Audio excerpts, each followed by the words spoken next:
Hello, everyone. I'd like to call this evening's Kings Local Schools Board of Education public meeting to order. Mr. Morrow, could you call the roll, please? Ms. Phillips, Here. Ms. Groff, Here. Ms. Cowan, Here. Mr. Skrull, Here. Mr. Belfrom. Here. Please join me in the Pledge of Allegiance.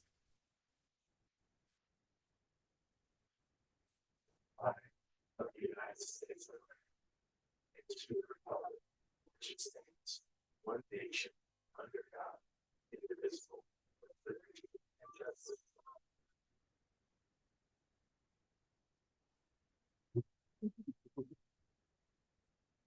May I have a motion to approve this evening's agenda? I'll make that motion. I'll second. Mr. Morrow? Ms. Groff, Yes. Ms. Phillips, Yes. Ms. Cowan, Yes. Mr. Skrull, Yes. Mr. Belfrom. Yes. Next on this evening's agenda are the reports and presentations. I'll hand it over to Mr. Sears. Yes, thank you, President Belfrom and Board of Education, and welcome to our first board meeting of the year. We appreciate everyone in attendance. This evening, in January, each year, the state of Ohio recognizes it to be School Board Recognition Month. So on behalf of the administrative team, our teachers, and the almost 5,000 students in our district, we're extremely grateful for your dedication, effort, and continued leadership and servant leadership within our school district. You do a lot of things behind the scenes, sacrificing your own time, your efforts for the betterment of our students. This is a student-centered Board of Education that challenges the administration each day to serve this community, not only from a academic standpoint, a future visioning standpoint, and a fiscally responsible standpoint. We are all grateful for your leadership. We're grateful for the time, energy, and effort that you continue to pour into this district.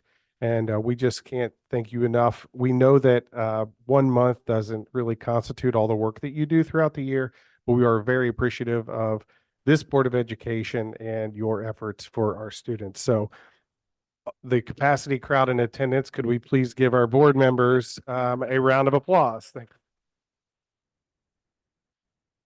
So on your tables, you will see some thank you notes from some of our students. Those are meant to be shared among the 5 of you, if you wouldn't mind. Mr. Freeman is also passing out just a certificate of appreciation for your continued work. We know last year we had a tearjerker of a video from your family, so we spared you of that embarrassment once again. But we do appreciate all that you do each and every day, and thank you for your support of this administration, our students, and our staff. So thank you. I was getting myself prepared. There was another video. Yeah. Yeah, we'll just have to, there will be one. It's just when it happens, we'll leave that up to Mrs. Gould. So. Great. Okay, next on the agenda will be, we're going to talk about master facilities planning update. So at each one of our board meetings, we are having some continued communication around work in the district and what we've done. So out on our district website there is a button on the middle of the page called King's Facilities Information. And in that King's Facilities Information contains all of the presentations, all of the reports, all of the studies, the capacity and utilization information, as well as the master planning and community engagement process.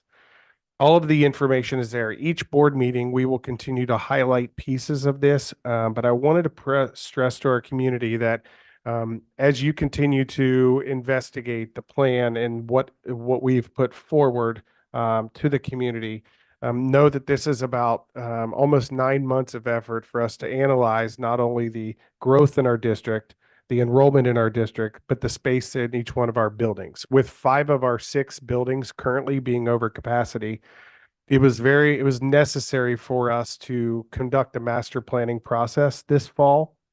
And in that master planning process, we contracted with SHP, architectural and design firm, to lead the district through a community-driven process to identify the best ways to solve the enrollment overcapacity concerns in our school district. Through that process of community engagement with community forums, focus groups, different surveys, community-wide surveys, social media engagement, the community advisory team, which was made up of around 40 to 50-ish folks that will represent a wide range of community members, from parents to business leaders to elected officials to teachers to administrators. That community advisory team worked through a data-driven process to recommend a solution for a new high school for Kings to be on the March ballot. That new high school, to reiterate this plan, will house 9 through 12. The plan was for the new high school to house 9 through 12. There is an option and an opportunity for us, and I will add this commentary to this week's board meeting based on questions that we've received. The district earlier in the summer of 23, the district purchased some property, almost 30 acres from Kings Island.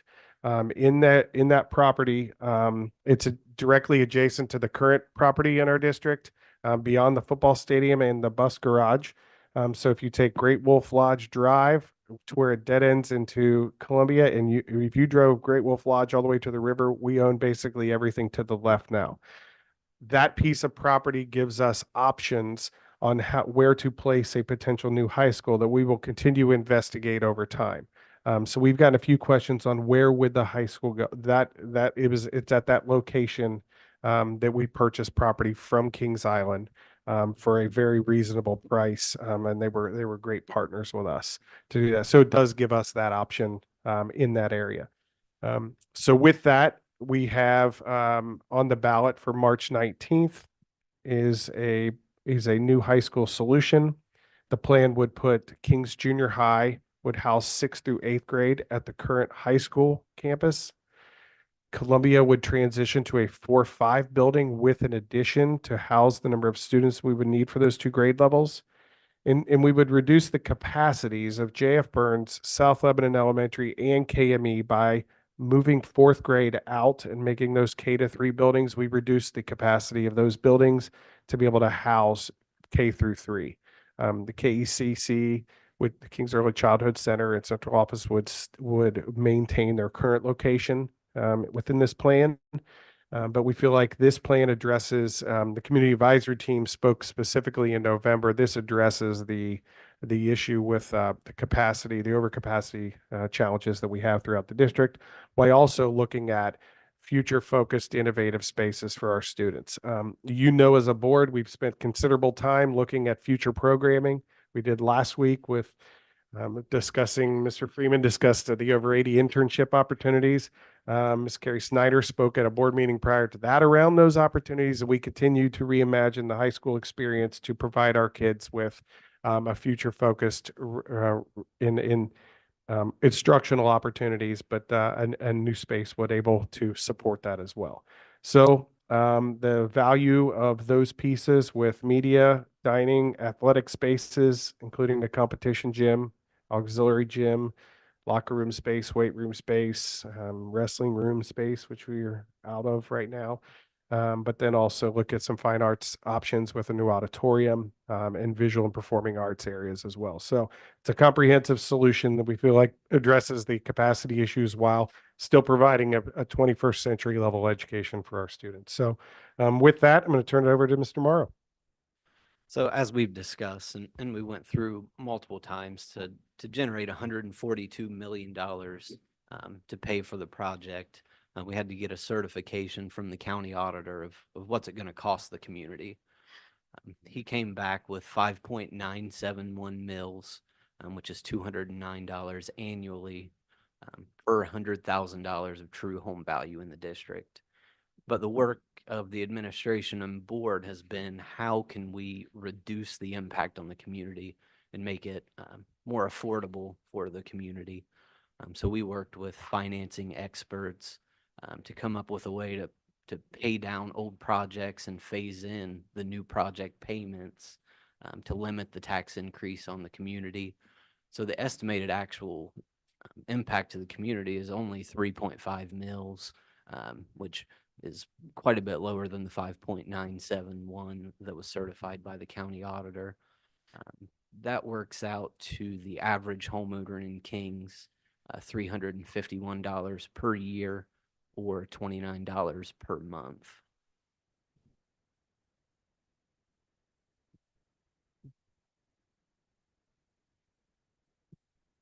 Any questions from the board around this information?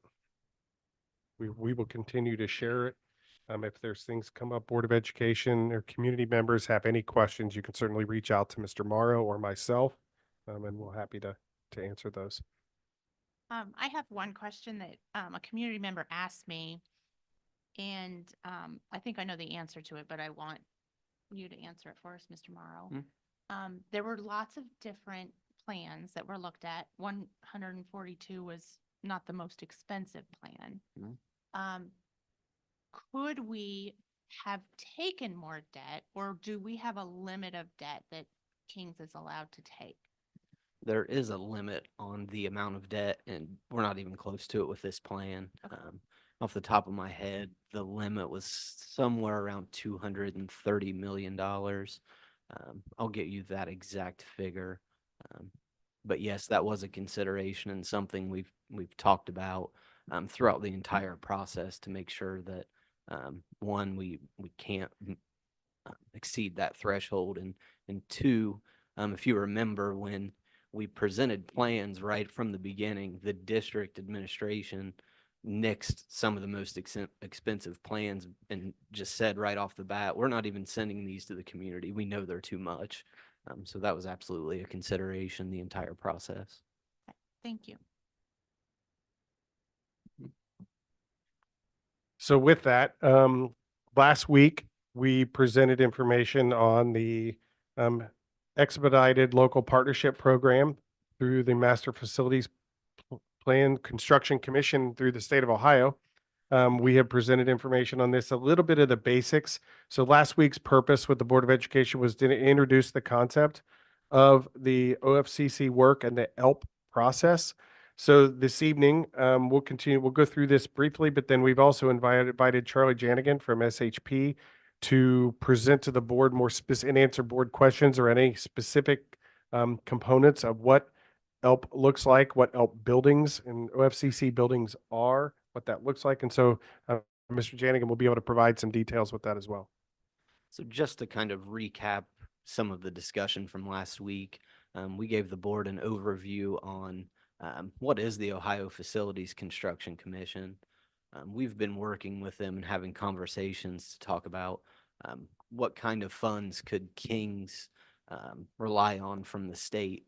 So the Facilities Commission is a state agency that works with school districts when they build facilities, and a lot of times they're able to fund a portion of that facility.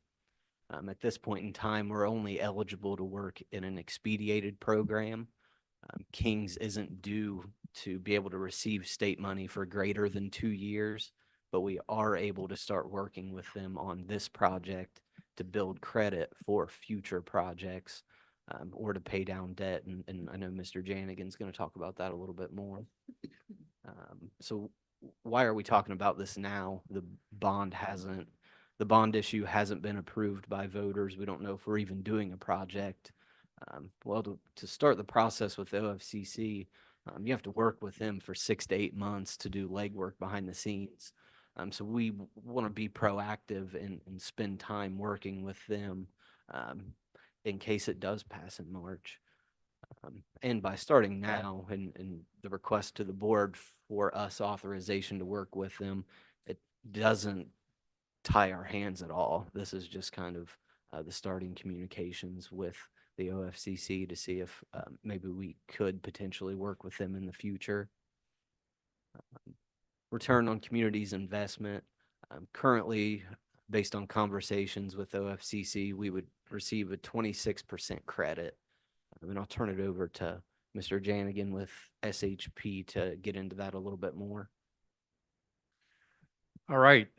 Thank you very much. And I have a remote where I can start to control these. So this is just a quick little graphic that shows, if the taxpayers were to fund $142 million total master plan, conservatively, we're estimating that 100 of it would be OFCC compliant. They have standards, they've got requirements, and then calculating 26% of the 100 million is about a $26 million credit that could be earned. If we were to work with them and everything fall into place, this number, the credit number could go up. But there are certain things that they don't fund. And so this is the things that they do fund.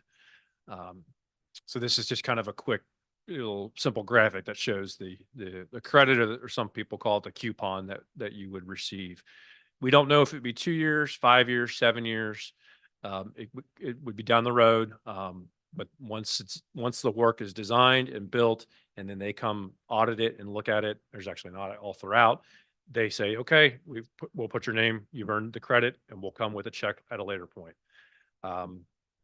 It's actually fun. I've been with districts when they've got the phone call, the email that says, hey, we're ready with a $30 million check. And it's an exciting phone call to get. From there, you can then elect to do a couple of things. One is to take on another project. You could take on a project of around $26 million and use that for that improvement. Their minimum is a $1 million project. So that's their minimum threshold. It could be divided and it could be used in other let's say two $13 million projects. It can also be used to pay down debt. And I think that that's an option that's very attractive to districts. So this is from them. This is called the OFCC ranking, or the equity list. And you can see this is Kings through the years. You can also see in the years like 10 to 12 years ago, Kings was in the 88 to 89% range, where you were covering 88 to 89%. And their credit was, 10, 11, 12%. It wasn't that much. But as you've grown, and enrollment has changed here, your percentage of share has improved.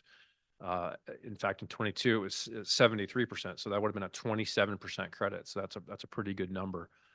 Usually the threshold's about 20%. 20% and lower, we don't see folks go with OFCC. 20% and higher from the state, we see districts say, that's a pretty good amount of money. This also depends on the total project, but in your case, $26 million is nothing to sneeze at. So, other ELP districts, just to mention, in Warren County, there's a lot: Middletown, Lebanon, Mason, Little Miami, Franklin. Claremont County is West Claremont and Milford, and there's plenty more. So it's used frequently. It is become the baseline for public schools in Ohio for design standards. The next 30 slides or so is kind of a shotgun here. It's fast.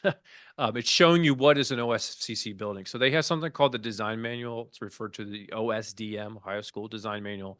It's been around for 25 years. It's 2,000 pages.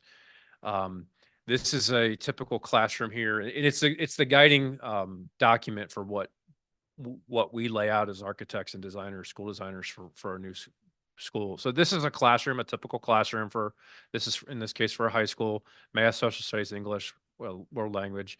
It has seating for 25 kids, a teacher's desk, some storage. There's a window, there's marker boards, tack boards. This is really kind of technical in nature, this image here, but here's a rendering of that. So we plopped a camera in there, and that is a classic OFCC classroom. So it's all the parts and pieces. This is a chemistry diagram showing kind of a classroom with also a lab space within, and a large amount of storage, and also very customized to a chemistry lab.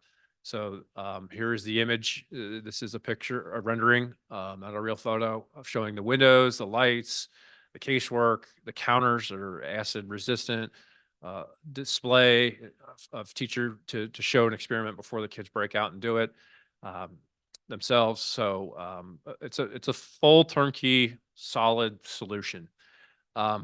Getting into the weeds, there's a lot of other information, and these particular slides, we're showing teachers' desk and bookcases, things to the degree of it actually specifies that there's a pencil sharpener and which room gets one. Uh, American flags, flag holders is something that says, so it's a very comprehensive thing. Trash cans, recycle bins, student desks. They allow the districts to choose the sizes and the kind of the shapes. So this particular district, which is it's from a Warren County school district, they wanted different shapes of seats to do different groupings. But yet, if they need to pull them apart for testing and have 25 individual desks, they could have that. This is a teacher workroom, again, showing work tables, chairs, garbage cans, all the pieces, staff toilet rooms, again, storage. This is just a small little breakout room for intervention. This is a diagram showing art rooms. Again, an immense amount of storage for the function that's occurring in that space. So this has a lot of sinks. On that image there is showing literally soap dispensers and paper towel dispensers. Areas to store art, the different sizes of media, if it's small or large or paper or clay. This particular district needed an island with big, large drawings. So that's what that is in a shared space.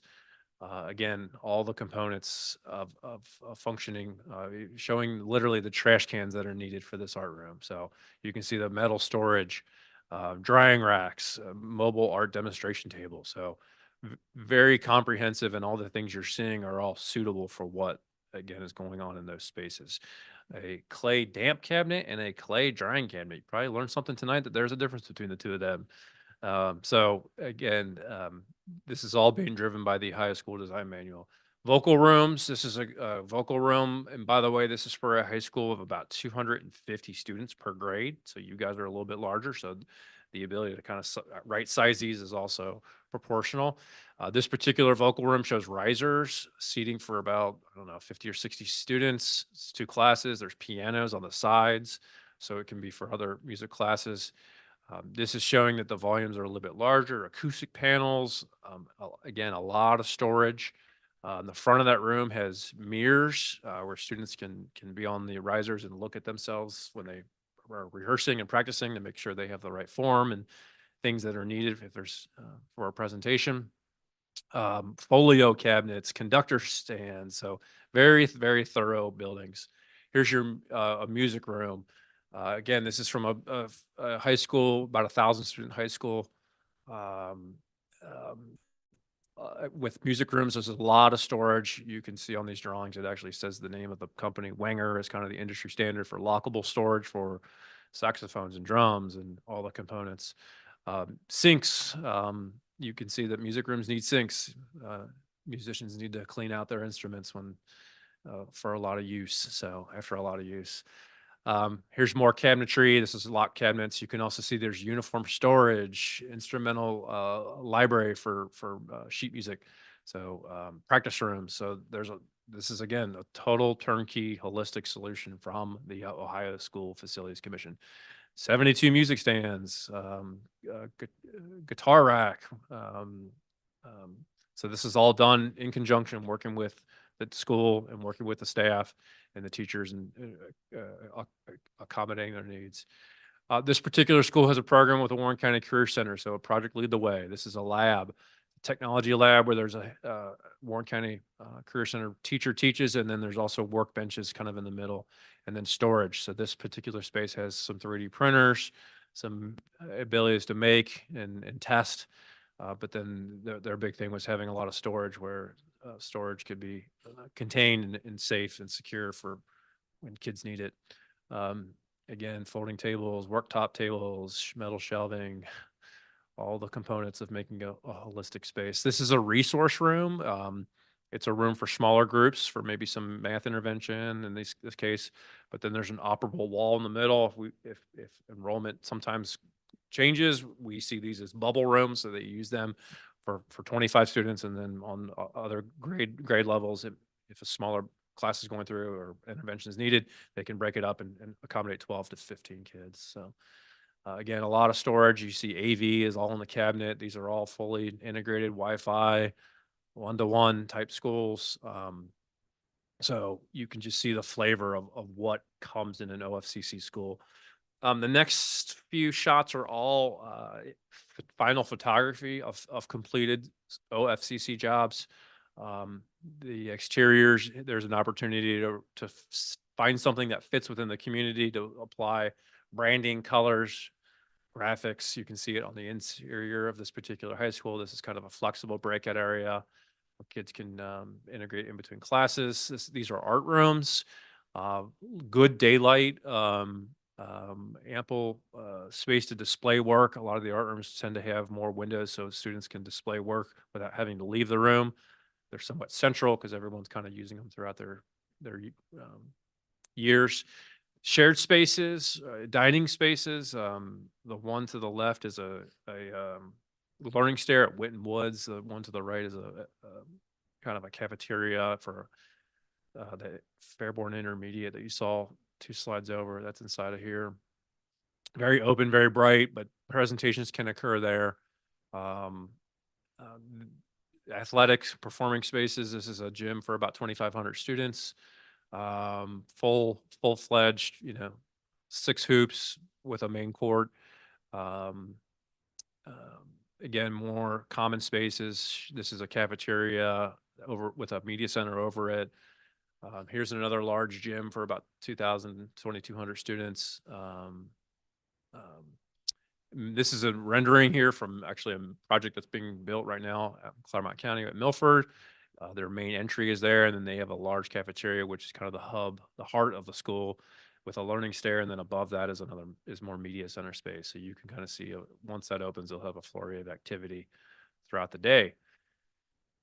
Theaters, we have money within the 142 million to accommodate a new theater. This is Witten Woods Theater. The OFCC did fund this building. The house, which is where you sit, did not get funded from OFCC. That was considered an LFI. So, I said there are things they fund, there are things they don't fund. They don't fund the house of a theater. They fund the stage, they fund the pieces behind it, which is like the control room, the corridors adjacent to it, but the house is something that they don't fund. But we do have money within the budget.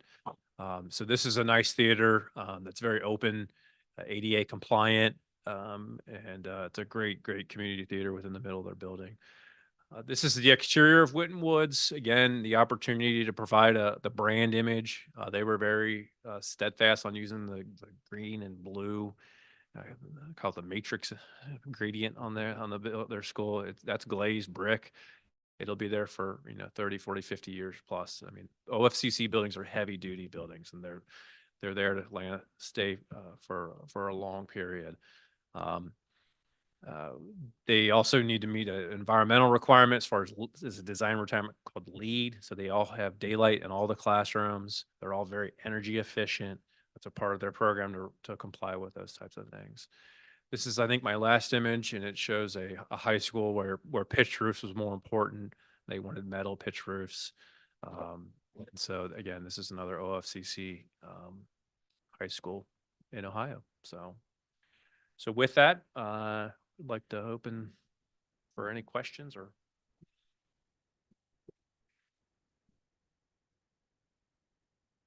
For the item for the house that you said that they wouldn't fund, you used LFI. What does that? Yes, stand for? yeah, sorry. I have an acronym sheet I normally provide folks. LFI is a locally funded initiative. So it's that delta from that 142 to 100 is local initiatives. So let's say we're working in well, here's the thing. Here are things they don't fund. They don't fund roadway expansions, utility extensions. Like if you need a larger, water line down a road, it's hard to base those because every district's different. They don't fund turf fields. They don't fund stadiums. They don't fund some materials that are higher in level, like terrazzo floors. You have terrazzo floors in this building. They've lasted for many, hundreds of years, or they go 100 years. They don't fund that. They fund to a certain level. If you say, hey, we it's really important to us and we want to have lower maintenance long term, we want to buy terrazzo floor. So that 42 million kind of gives the district some cushion on some of those things. knowing that some of those decisions would be made down the road. But good question. LFI is the locally funded initiative. Now, you had mentioned that there's different options we have. We could maybe take on another project or pay down debt. Some of these other schools, I think there was like Lebanon, Mason, Middletown. How did they use their funds? I believe majority of the ELP districts create a master plan and they do their ELP portion and then they earn their credit and then they wait for their number to be called and then they complete a second phase. So if you really were to go back and really look deep, I know Lebanon had a phase one where they built like Bowman Elementary. I wasn't involved. I've only known it from a periphery, but then they got credit and then their credit helped fund their new junior high. So they did Bowman, they did stuff at the high school, they did some other things there, and then they funded a phase two. Okay. I know Middletown was the same way. Middletown initially did a bunch of elementary schools, and those were all ELPs. And then they waited, and then they got their credit. Sometimes they have to have an additional bond issue because maybe the credit only funds a portion. And then the state is giving, that portion and they may go to the voters, or sometimes it might be 10 or 15 years and just inflation has driven things up. Talawanda is actually another example. I didn't have on my list, but you saw some images. They funded an elementary and a high school. And then they've received credit and had some creative financing for two more elementaries from just their credits. So, but they started theirs in 2002. So it's been going on for 20 years. So, but to answer your question, John, most of them are just a phase two of a program. Yep. Thank you. Yep. So in terms of cost, if we didn't build to OFCC guidelines, Mhm. what would be the cost difference than building to the guidelines? Yeah. Does that make? Yes. that Yeah. question It's a make great sense? question. And I explore that frequently. The cost of, if I could use the word premium of an OFCC building is about 3 to 5% more is what it would, it's one of those, the term you get what you pay for. They have a certain standard and it is a heavy duty, thorough, complete standard. There some examples would be one, they don't really allow rooftop mechanical equipment. So if you look at all these images, you don't see any mechanical stuff. It's all inside. So they want it to be inside because it doesn't see the wear and tear, and the mechanical equipment will last a little bit longer. So they've done the analysis that by putting HVAC units in mechanical rooms, they will last longer for districts.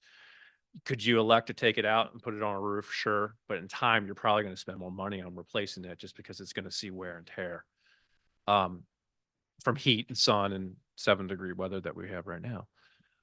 Another example is their windows. They have it's called a triple glaze window. So it's a dual glaze window like you see in most commercial buildings. Then there are blinds, integral blinds. And then there's another piece of glass. So it's a really thick window section. It's a very expensive solution, but it's thorough and it'll be there I have OFCC buildings and these have been in there for almost 25 years now and they're still functioning. These blinds, kids don't mess with them. You ask most teachers that the blinds are usually set or you don't touch them or they're broken. In this case with OFCC buildings, they're set. The OFCC gives the ability to have variances. So if we are going through a project and say, hey, this isn't a priority, the behavior here is good, we don't want to do the triple glaze. There are steps to say you can just go to a dual glaze and it brings the cost down.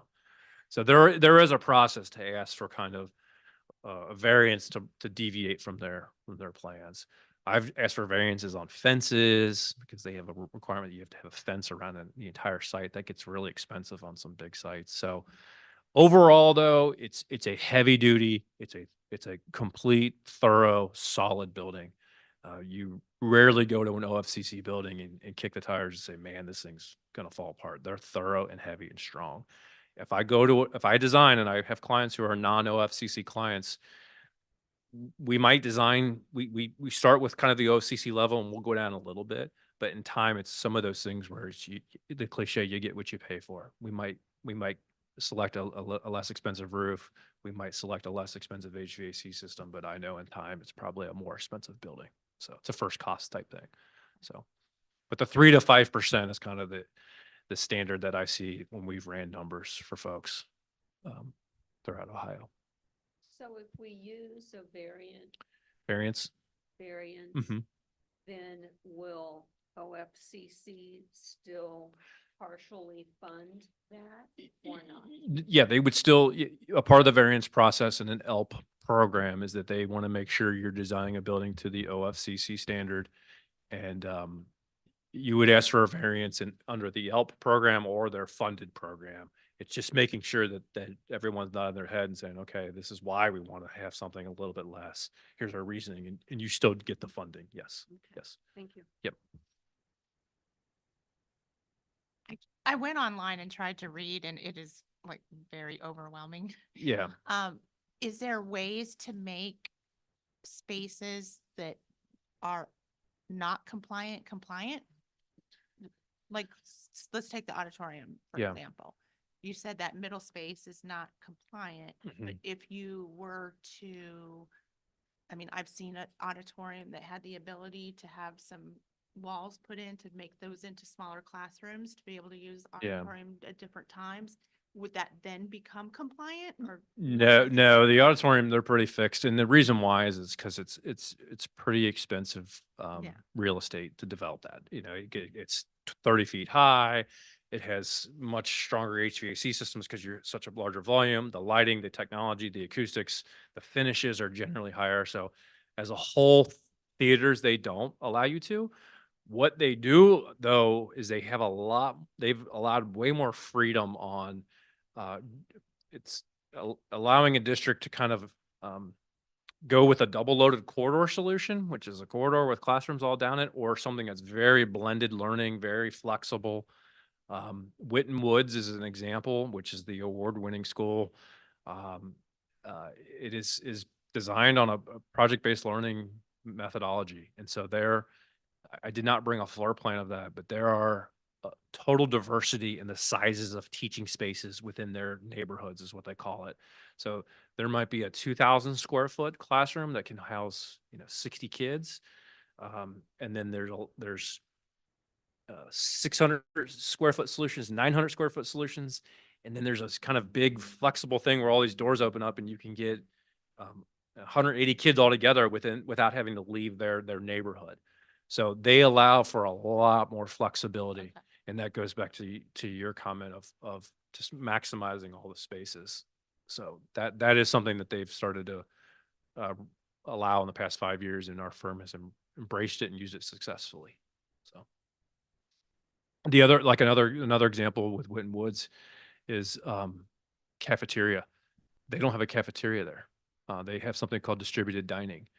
And what we did is we took the cafeteria square footage and we put it to each of these little neighborhoods, and then they put food on carts and then just bring it to the neighborhoods. And a lot of the kids there eat breakfast and lunch there from the district. And so they were trying to use food as an opportunity for teaching and learning, behavior, conversations, looking people in the eye. They have a lot of booths. They're very intentional about having booths there to sit people across from each other to talk. Small groupings, groups of 4. And then when they're not eating together, they're also then whipping out their Chromebooks and collaborating. So there are a lot of opportunities to make these buildings be very, very flexible in to accommodate teaching.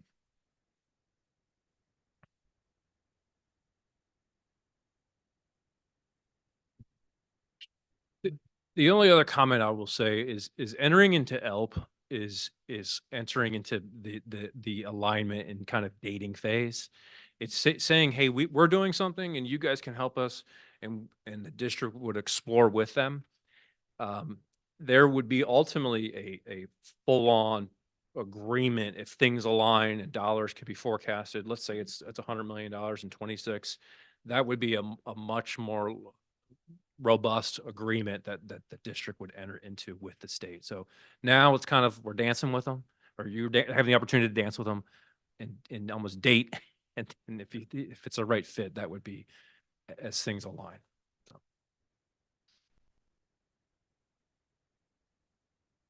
All right. Thank you very much. Thank you, Thank you. Charlie. Thank you.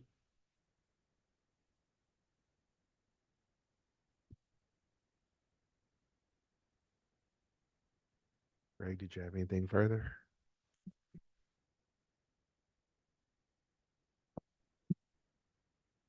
Next on the agenda is public participation. King's Board of Education recognizes the value to school governance of public comment on educational issues and the importance of allowing members of the public to express themselves on school matters of community interest. The board offers public participation to members of the public and applies the procedures to all speakers and does not discriminate based on the identity of the speaker, content of the speech, or viewpoint of the speaker. The board is also committed to conducting its public business meetings in a productive and efficient manner. The board provides a period for public participation at every regular meeting of the board and publishes rules to govern such participation in board meetings. The board president is the presiding officer and will administer the rules of the board. The portion of the meeting during which the participation of the public is invited is limited to 30 minutes unless extended by a vote of the board. I believe we have, we do have a speaker this evening, Ms. Carrie Snyder. Good evening. I just want to tag on and follow up with a lot of what's already been said tonight with regard to the space issues here at King's Local Schools. About a month ago, I was here actually in this room speaking to all of you in the community about our new internship program, an innovative program designed to partner with our community to prepare our students for the future. This is only one of the many innovations happening here at King's Local Schools. Innovation, we have that. What we don't have, the space to do it. Rankings in the U.S. News and World Report, top-rated music and band programs, competitive AP scores, former King's valedictorians at Harvard University. State volleyball champs, we have those too. We have them in abundance, but we don't have space. Kind, compassionate students, world-class educators, supportive, forward-thinking administration and school board members. We have those too, but we still don't have the space. It is obvious what we are doing is working because people keep coming here. They keep choosing us. We are blessed to live in an area that has fantastic public schools, but people keep choosing us for a reason. We are smaller than those other districts, but clearly we are mighty. Yes, we have accomplished all of these things without the space that we need, because that's what we do at King's. We do. We do because we have to do what we do to get the job done. We do it because we want our kids to be successful. What we're asking for is the help to not have to do it this way. Spaces designed to be open, creative spaces in our library have been taken over because the need for classrooms has superseded. Ever been to a basketball game or a play or a choir concert at the high school? Make sure you come early to get a seat. That also speaks to the level of commitment and support our community provides for us, but the Red Sea shouldn't have to worry about whether or not they'll have a place to sit.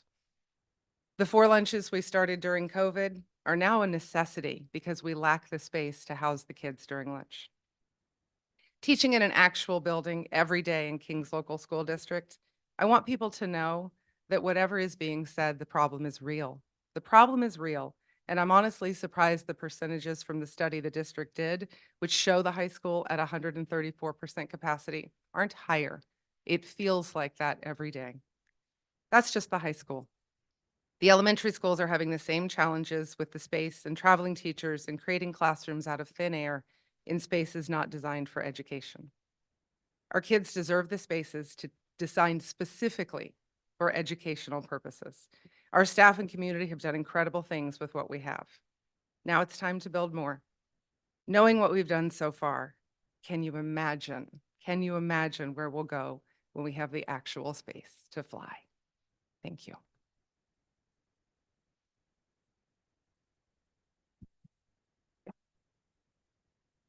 Next on the consent agenda are the approval items for the treasurer. This includes financial items, minutes from the special meeting, two special meetings on December 4th, the minutes from the work session and regular meeting, and the public records log. Mr. Morrow, did you have anything to add for items 1 through 4? No, I don't have anything to add for 1 through 5. Yes. But I'll entertain any questions, and I'll also point out number 7, which is separate because it's a board resolution, and that would allow the administration to start working with OFCC. And as we've reiterated, this isn't us agreeing to anything. It's just allowing us to do some work behind the scenes. And at what point do we have to make that decision, just so we know the time frame? We're looking at 6 to 8 months. It would be at the very end. So if the bond issue is approved, then we would kind of kick into high gear to finalize a plan, and both parties would have to be in agreement that it's a plan that everybody wants to move forward with. So we're pretty far out right now. Okay. But you know how it is with anything government, it takes a while. There's a lot of paperwork, a lot of meetings. So we can't have any of those until the board said, yeah, go ahead and start work.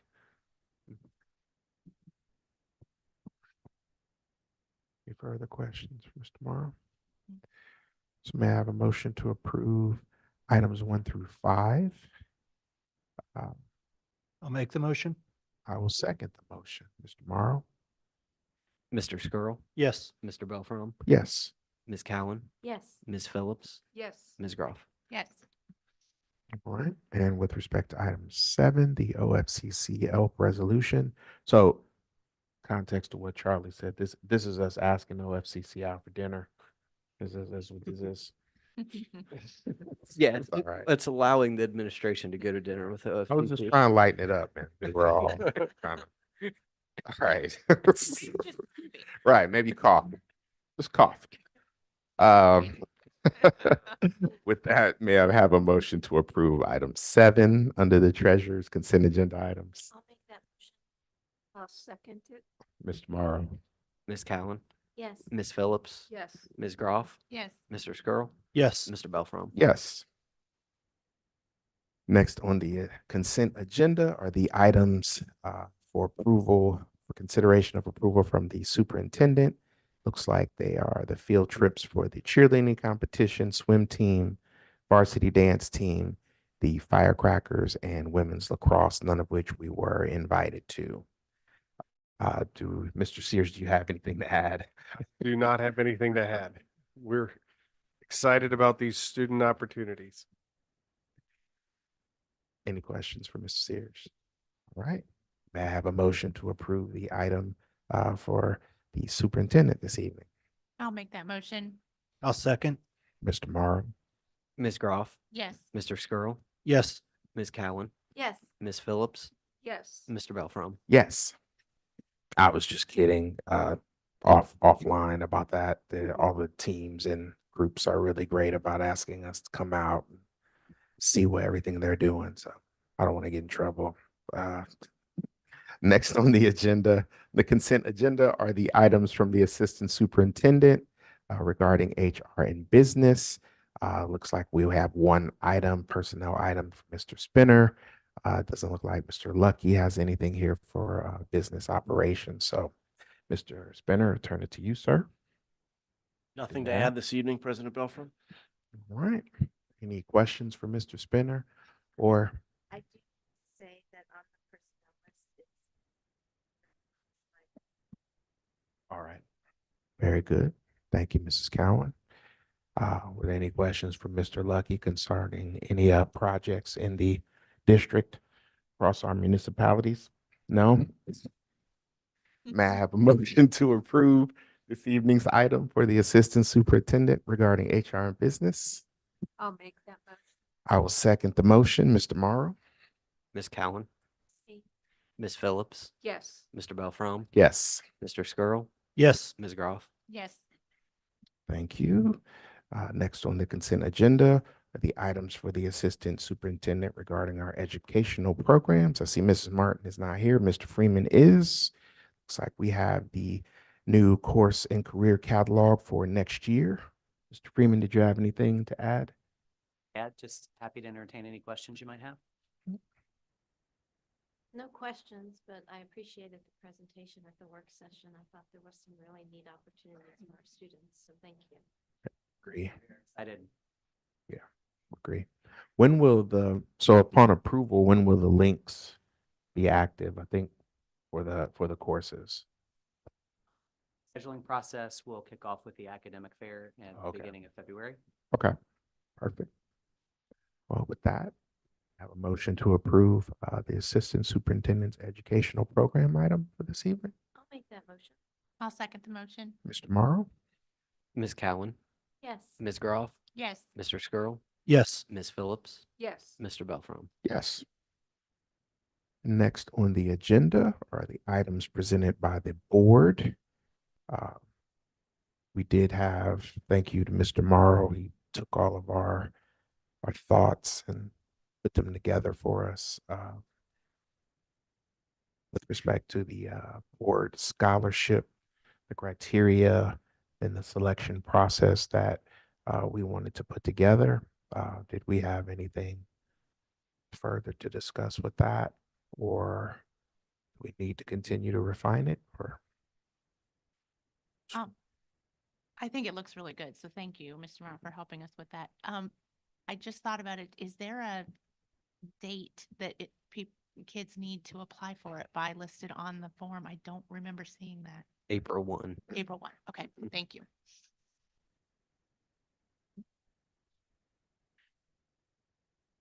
Any further concerns amongst the board regarding the scholarship? Are we happy with the 3.5?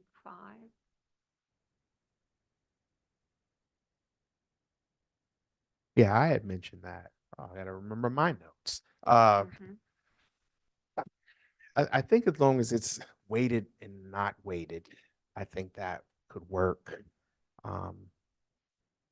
That was my concern, that if, we have some pretty genius level students and they're all taking AP and it's very high classes, and then they're weighted on top of that. It's like I just don't want to see, a student who may be really doing very, very well, but not necessarily taking, college credit plus or those advanced classes that kind of slips through the cracks. But I think, I had time to think about it. I think with our counselors helping us with the process, and they have a pulse on the students, I'm pretty comfortable that, we're going to pick out students that, we feel are best, for this particular scholarship, and get a wide selection of kids.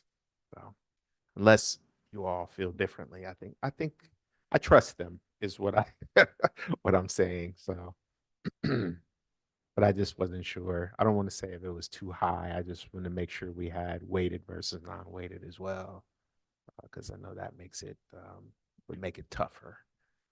I don't remember who I was talking to about this, but also, just because we might have kids who aspire perhaps to maybe go on straight to school. Perhaps maybe they're taking classes in a non-traditional way, into college, or they're going into an apprenticeship. And, that same scholarship money can be used to advance that, kind of in line with what we're doing with our internship classes. So I just didn't want it to be, they're all weighted and we're getting all of the, 4-year, and maybe not as being the 2-year or trade school, but the more I thought about it, I think, as I said, I'm rambling, but I think the counselors and teachers will do a good job of reviewing everyone in that regard. We So, talked about that. So yeah, just I wanted to couldn't make remember sure who. you were comfortable. Yeah. I think I Perfect. talked to Mr. Morrow about that too, just as he was putting together this for us. So again, thank you for that, sir. And if we're all good with that, I think we can proceed forward. You don't need a motion. Is that right? We can proceed. the draft that I'd sent the board most recently, I did attach to the agenda as we were discussing. So Mhm. if the board would like to make a motion and Oh, okay. approve Oh, I that see going it. forward. I didn't have it update refreshed. Yeah, so with that, thank you, Ms. Morrow. Could I have a motion to approve our board scholarship? I'll Uh, make that motion. Second the motion? All right, Mr. Morrow? Ms. Groff, Yes. Ms. Phillips. Yes. Ms. Cowan, Yes. Mr. Skrull, Yes. Mr. Belfram. Yes. Next on the agenda is the legislative update. Mr. Before we move on, Yes. I do have one item, for items presented by the Oh, board. yeah, please. Just a question that's come up to me in the past day or so, and with the cold temperatures we've been having. Mr. Sears, could you speak, because I know some of the schools around, they had delays or canceled Mhm. today. Mhm. What is our logic that we would use when the temperatures are cold and skin exposure for the kids? So what's the logic that's used if we were to delay because of the cold temperatures? Yeah, thank you, Mr. Skrull. So obviously this time of year, every day brings a new interesting challenge. First and foremost, before I get into the answer to that question, I want the board and our community to understand that student safety is our priority. Student and staff safety. So when we're making decisions around how we have school, or if we have school, it's with that in mind first and foremost. I know that from a process standpoint, Mr. Lucky and I spend considerable time communicating with local law enforcement, local EM emergency management services. We are also in a lot of area-wide group text messaging on what every school is doing and rationale behind that. So there's a lot of decision making that goes into that. The reason I'm saying that is it's not cut and dry. There is not if this happens, this is what we do. Every day and every situation is looked at independently. And I think that we owe that to our students and staff to be able to do that.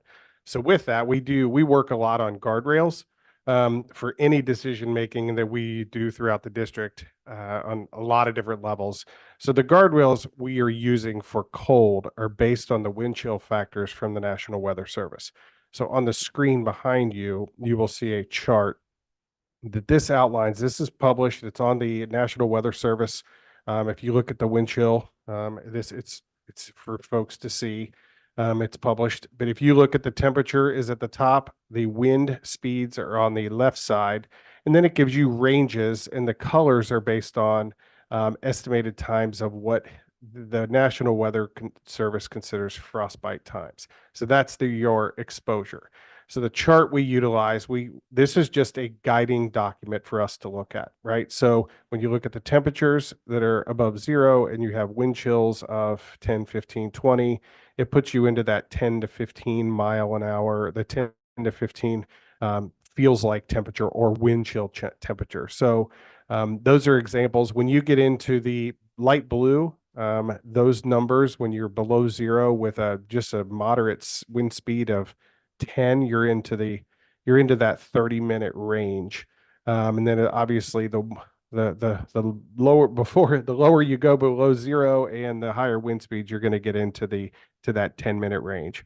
So we're typically following these variables because even that looks different, right? A -5 with a 10 wind produces a greater wind chill than it does a temperature of 5 and a wind speed of 20. So you could see there's some variation with that. It's not an exact science, but we use data best we can to make those decisions. And so looking at this morning, it was about an 8 or a 9 temperature with a wind speed of, it was about a 9 temperature with a wind speed of 10. And so it put that a little bit below zero, maybe -4. So all of that says, I think this gives a little bit of a guidance on that. There's no, we'll start to really react when we get into that -20 range for wind chill. That's kind of that's just that general ballpark. But it also is also dependent on how quickly it warms up or what the conditions are like. So this gives you a little bit of the guardrails that we're following under, in a lot of schools that are similar to us are having same. One thing that I'll say this, every school district is different. Every school district has different variables. They also have different terrain that they work through.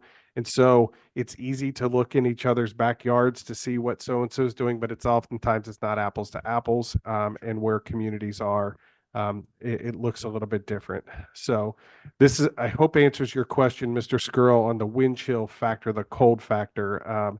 Same process works on snow. We're usually out driving the roads in the middle of the night, or if it's the night before, we're looking at forecasts, we're looking at future forecasts, anticipation, cold. We're talking to the emergency management officials for that. So again, it's not an exact science. Some of those are judgment calls based on what's the safest thing for our students and staff. Thank you. Yeah, thank you. That's very helpful. So just say this, like tomorrow, for example, the National Weather Service has indicated there's a wind chill advisory. They initiate advisory on a -15 wind chill. So if you look at the temperature they're predicting is 5 with about a 15-mile-an-hour wind, 15 to 20-mile-an-hour wind, it puts it in the 13 to 15 range. When they forecast that, they put a wind chill advisory in. An advisory is just kind of be aware. There's 3 levels. There's an advisory, there's a watch, and a warning. So this is it's cold, but based on those factors, it would not be in that range of that -20 or more. So we'll continue to watch it throughout the night and the evening, but that just gives you a little bit of a ballpark on where we are.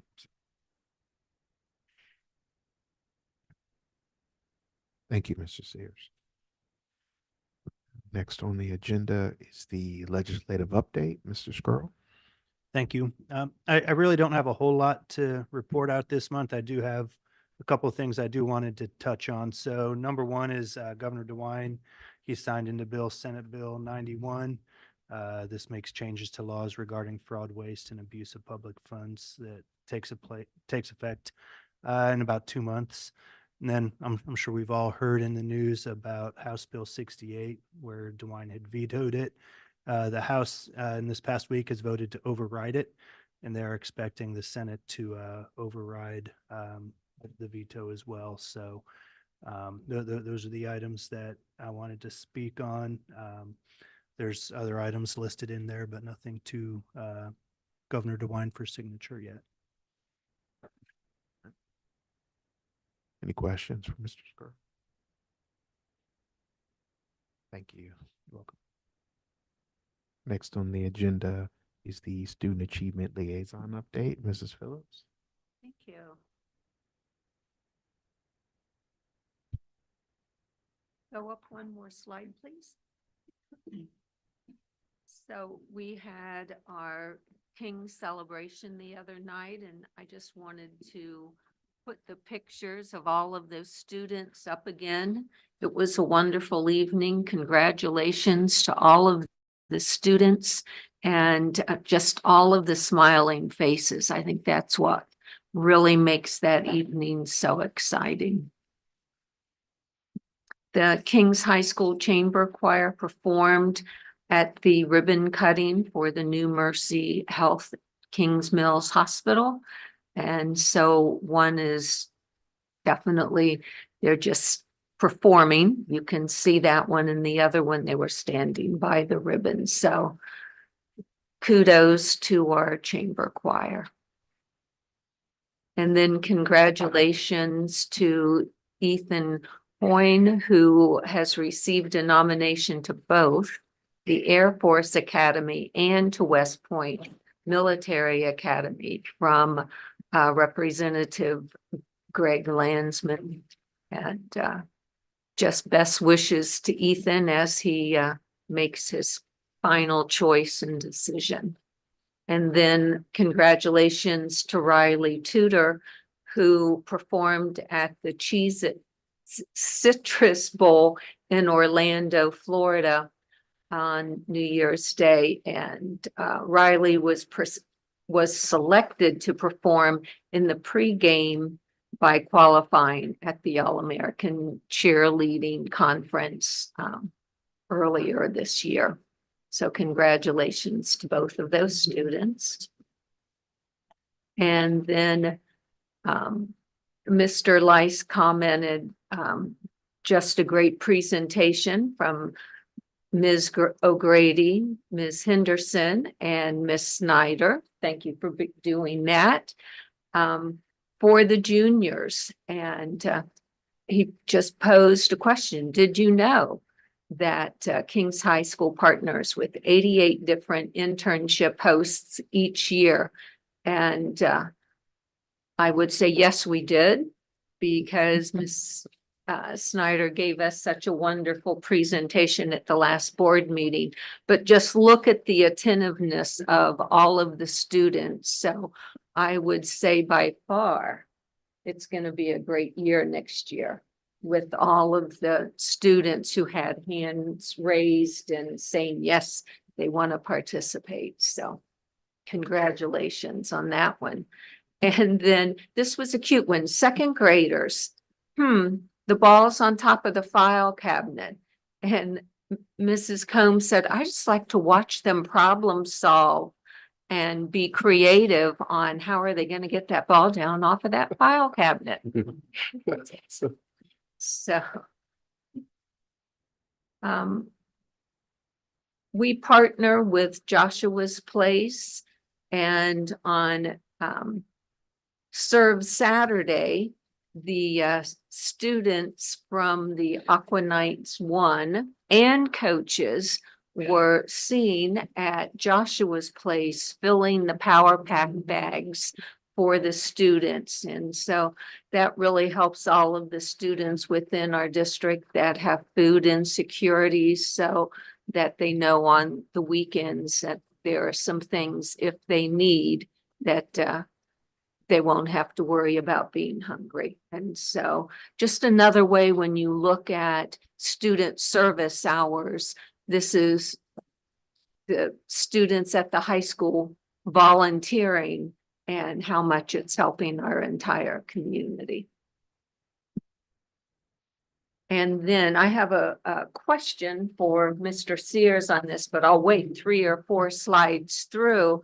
Kindergarten teacher impact player, Amy Morgan, recognized by her peers for leadership support and impact through the building. And next we have Mr. Anthony, the custodian at the high school, being recognized for his dedication, work ethic, willingness to tackle any job, and how much of an asset he is to the high school.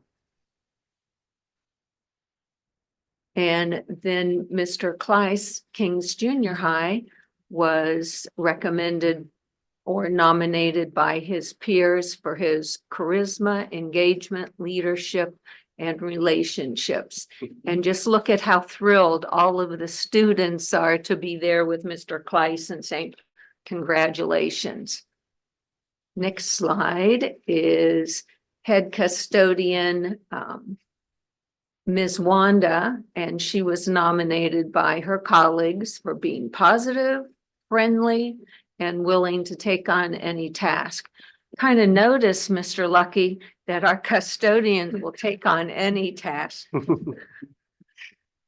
So congratulations on that one. And then finally, Christina Kane, who is the child care lead. She was nominated by her peers for collaborating and creating positive experiences for her students. And I will say, when we talk about the before school and after school program, after students are just waking up in the morning, but then you fast forward at the end of the day, they're exhausted from being in school. And so it takes a special person to be able to be that lead to make sure and keep the children engaged and being kind to their friends. And, oh, you have to go back one now.